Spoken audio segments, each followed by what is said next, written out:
My friend Bob is a traveler. He spends most of the year abroad, and when he is traveling, he uses his second passport, one that he got through his Italian grandmother. He has many investments overseas and clients all over the world, but he is really confused. Where does he have to pay taxes? Does it matter that he has a second passport? Does he count as a European resident? Is he getting in some kind of trouble? Let's figure it out in this video.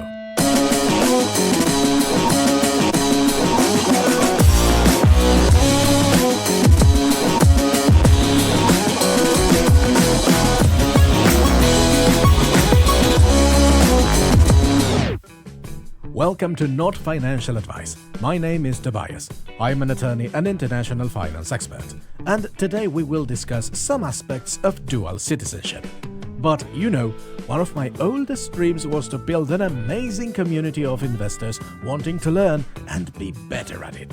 If you want to be a part of it, please consider supporting the channel on Patreon.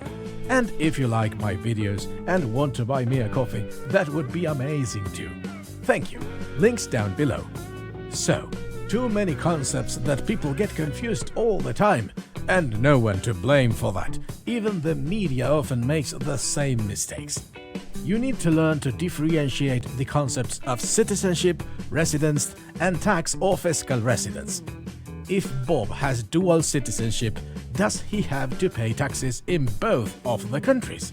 Well, it depends on a few factors.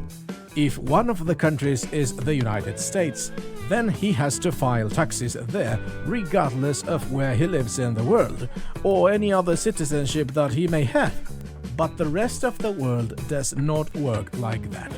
As I said in one of my previous videos, the vast majority of the countries tax their residents and not their citizens, which means that you have to pay taxes to the country that you live in regardless of your nationality.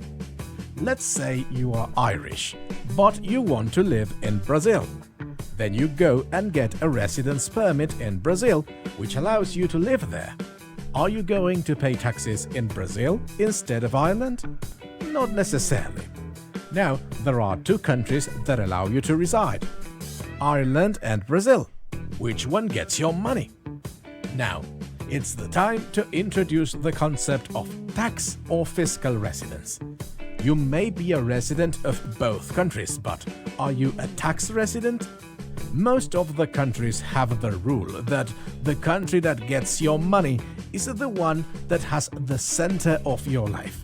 For example, if you have kids and a business in Ireland and reside in Brazil, the Irish government is probably going to argue that the center of your life is in Ireland and you are just taking a long vacation in Brazil. Another variable to consider is if you are spending more than 6 months per year in a given country. And depending on the rules of each country, you could even qualify for tax residency in both, having to pay two governments. In the case of Bob, he can travel all over Europe with his European Union passport, but if he spends more than 6 months there, well, let's say there is blood in the water for the European tax authorities. Let's recap. You are a resident of the country that you live in, or at least are allowed to live. You are a citizen of the country that grants you a passport, the perpetual right to reside, and may or may not grant you the right to vote and social security benefits. And you are tax or fiscal resident of the country that has the center of your life, or in most cases spend more than 6 months per year. Do you have any dual citizenship? Are you an expat? Tell me in the comments. Thanks for watching, and you know the drill. Like, subscribe, notification bell, share and comment. And of course, remember that this is not legal advice and not financial advice either. This channel is only for education and entertainment. Although I am an attorney, my city, county, state, province and country may be different than yours. If you are looking for advice, you should always hire a local licensed professional.